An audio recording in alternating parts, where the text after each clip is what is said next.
Hi everyone, this is Hippolyte from Out Your Inner Awesome. It's a new decade and I want to talk today about the importance of getting crystal clear about what you want, the person that you want to become, what your true passions are, and how to align your activities with your deepest yearning this decade.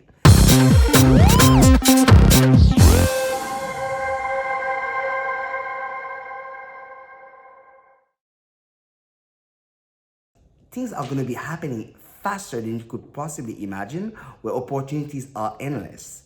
So, the clearer you are about who you want to become and what your passions are, the easier it will be for you to make choices from a place of clarity and to bounce back from setbacks while seizing the right opportunities that are in alignment with the person that you're becoming. That's what we call starting with the end in mind. We can get so busy in the activity trap, the busyness syndrome, finding ourselves working harder and harder, climbing up the success ladder. And as we're about to reach the top, we realize that we're leaning that ladder on the wrong wall, right? It's, for instance, your ladder is on the wrong wall, it's going to get harder and harder for you as you're climbing up to the top.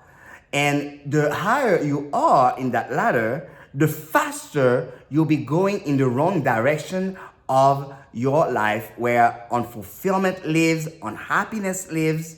And right now, I'm going to invite you to take a moment and rewind and measure your level of happiness 10 years ago, year 2010, at this exact same time, from a scale of 1 to 10. How happy were you? Now, let's fast forward into today and measure your level of success from a scale of 1 to 10.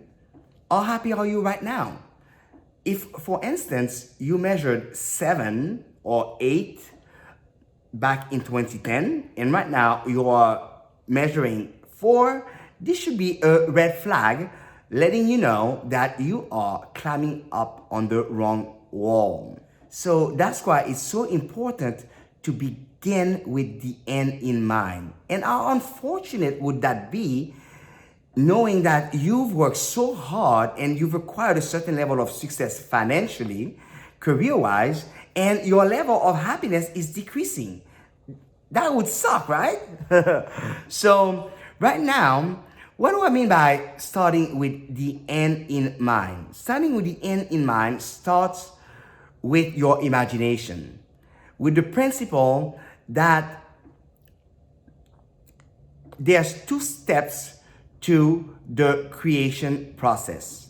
Step 1 happen mentally, and step 2 happen physically. It's like building a house. You start with the blueprint of the house, then you build the house physically. The same thing goes for your life.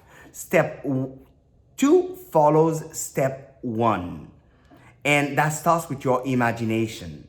If you do not start with the end in mind, what will happen? You'll find yourself basically living the life of others, what others want for you, instead living a life that is in alignment with your core values and principles. And how unfulfilling is that? So starting with the end in mind involves you answering a series of questions right now. And these questions are, who are you going to be when you grow up? How do you define success and happiness for you in the long haul? Right now, are your activities making you happy? Are you passionate about what you do? Because the more you can answer those questions from a place of clarity and alignment, the more you're going to tap into your own uniqueness, the more you're going to be living a life that fulfills you. And this is the decade where you can achieve it all. And it starts by daydreaming day in and day out. So you better moving forward, before you start planning your year and your next 5 years, start with the end in mind.